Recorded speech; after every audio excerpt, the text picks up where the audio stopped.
pa rin over ang rainy season, mga kapitbahay, at tuwing ganito ang panahon, mainit na sabaw ang favorite na pampainit ng ating mga sikmura.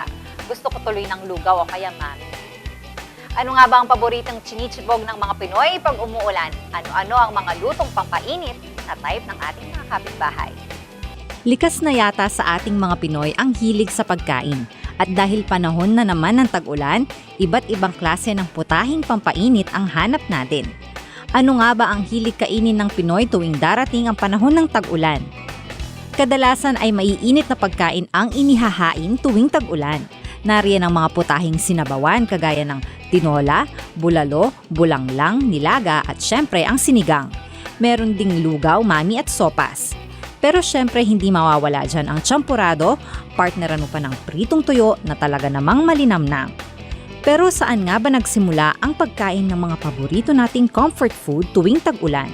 Ano-ano nga ba ang mga sangkap nito na original Filipino made?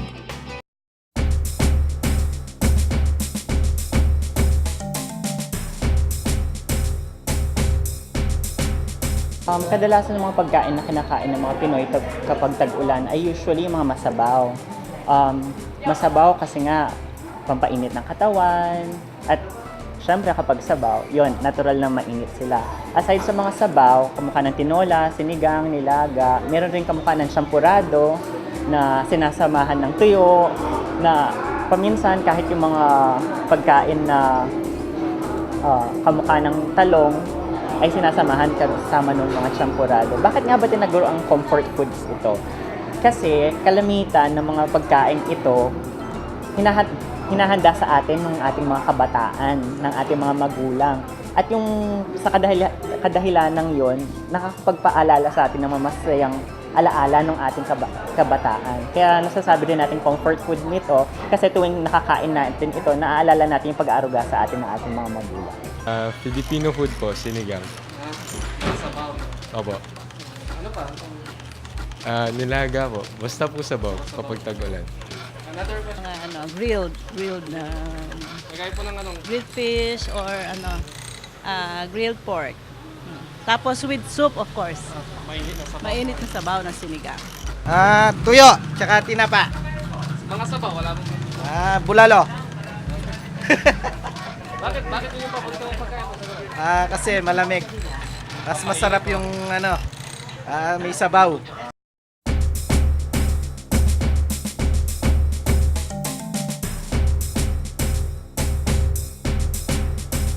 Ang mga pagkain na ito, likas na sa atin even before dumating sa yung mga dayuhan. Marami nga nagsasabi na yung mga pagkain kamukha ng mechado, adobo, nanggaling sa mga Kastila. Pero kung susuriin mo yung kasaysayan ng Pilipinas, meron ng mga pagkain kamukha nito, ngunit hindi pa sila napapangalanan. Pero nung pagdating ng mga Kastila, kamukha na sisig, napangalanan ito ng mga nahawig sa pangalan ng mga Kastila. Pero merong kamukha ng kaldereta na sadyang Filipino naman, pinangalan ito sa kaldero.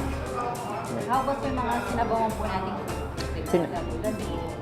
Tinola, bulalo, yan, likas na Pilipino na talaga yan. Kaya kung mapapansin mo, yung mga sangkap nila ay sadyang Pilipino. Kamukha na papaya, sayote, nilaga, sinigang. Sinigang ay very Filipino. Kung susuriin mo nga yung pagkain ng mga Pilipinas, sinigang, tinuturing siya national soup of the Philippines. Bakit nga ba soup?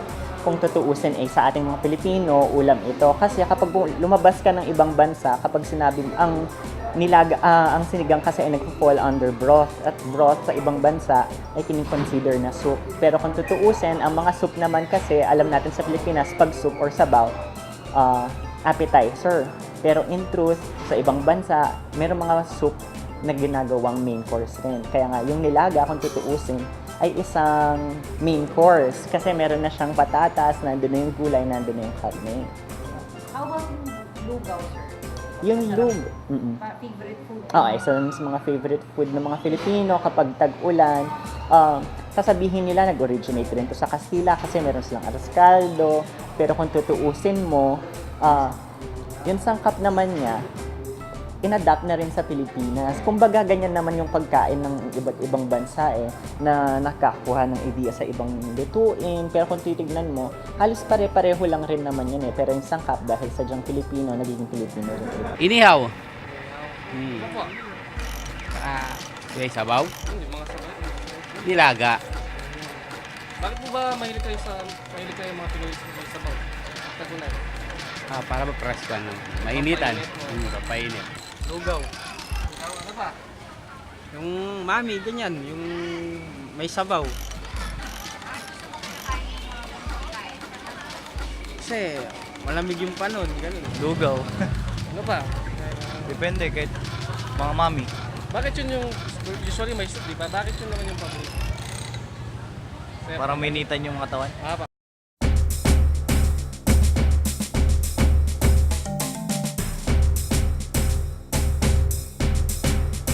Definitely isang Filipinong pagkain sapagkat kung susuriin mo, walang ibang bansa na gumagawa nito. Siguro meron ng China pero iba ang atado dito. May maanghang siyang sangkap. Pumunta ka naman sa Thailand, sasabihin mo kahawag ng tom yum. Ngunit ang tom yum, may iba ring sangkap na hindi likas sa Pilipino. Meron siya lemongrass. Pero kung titignan mo yung dalawa, medyo magkahawig rin siya.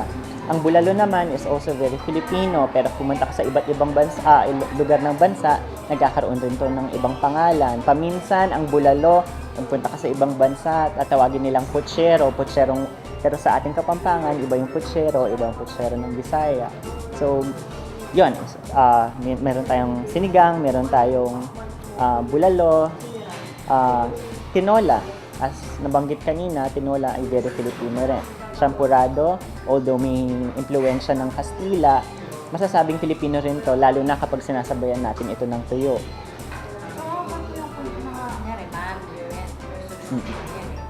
And noodles siya, di ba, sir? So, ito, parang hindi naman siya talaga nag-originate dito sa Pilipinas. Actually, kung susuruin mo yung mami, yung history niya, Chinese ang nag-influence sa atin ng mga mami, ng mga noodles. Pero kung pumunta ka ng Bisaya, meron tayong tinatawag na pansit molo. Ang pansit molo, although ang pangalan niya ay pansit, gawa naman siya sa siomay na merong mga sabaw. So, ano pa po yung mga pagkain pampainit na hindi talaga sila nag-originate? Mga pagkain pampainit. Siguro yung mga chicken noodle soup na galing naman sa US. Usually yung mga sabaw na ganun or yung mga, ngayon na, nasasanay na tayong kumakain ng mga jampong, ganyan. Marami rin naman nanggagaling sa ibang bansa. Usually, sabaw rin yung pinaka-base ng pagkain na yun. Soup, sinigang. Sinigang. Yung mga may sabaw. Bakit yung paborito mo pagkain? Kasi syempre malamig pag tagulan. Basta may sabaw. Kaya lang ano? Sinigang. Ano pa? Paksiw. Lugaw yung galing Marcelos. Ano pa? Champurado. Saka pagkain nyo nakakain lang o yung pwedeng inumin? Pwede rin yun eh. Hot chocolate, yung baterol. Bakit usually may na pagkain yung gusto natin pag tagulan, no? Bakit? Kasi pag umulan, malamig eh. Talong lang at saka tinapa. Ano pa? Ano pa? Yung mga kagaya ng sabaw, ganun. Sabaw, sinigang. Usually mainit na sabaw, no? Bakit kaya gusto natin na mainit na sabaw pag tagulan? O, siyempre para mainitan yung Kasi siguro natin. marami-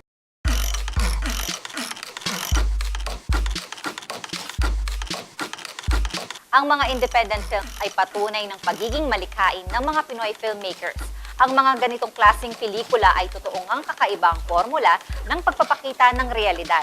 Ngunit syempre hindi natin madidiktahan ng utak ng tao kung pag-uusapan ang desisyon nilang tangkilikin ang mga pelikulang ito.